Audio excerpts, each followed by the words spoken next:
চট্টগ্রাম বন্দরের new boring container terminal NCT বেসরকারি খাতে ছেড়ে দেওয়ার ষড়যন্ত্র প্রতিহত করার ঘোষণা দিয়েছে শ্রমিক কর্মচারী ঐক্য পরিষদ। দুপুরে চট্টগ্রামের আন্দরকিল্লা থেকে লাল পতাকা মিছিল করে শ্রমিক কল্যাণ ঐক্য পরিষদ। মিছিলটি প্রেস ক্লাবের সামনে গিয়ে শেষ হয়।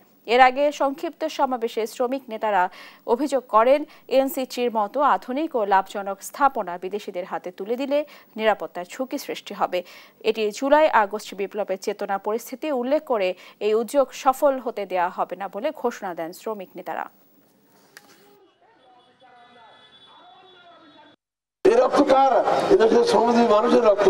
সেই রক্তের সাথে তারা এসেই বেমানি শুরু করেছে। সে কারণে যদি আজকে আমরা সচেতন থাকি, সচেষ্ট থাকি, তাহলে পরে আমাদের এই দেশে তারা এই ধরনের ব্যর্থ এবং দেশকে মানে জলাঞ্জলি দিয়ে যে আজকে তাদের ব্যক্তি স্বার্থ বা এটাকে আজকে আমরা কোনো অবস্থাতে হতে দেব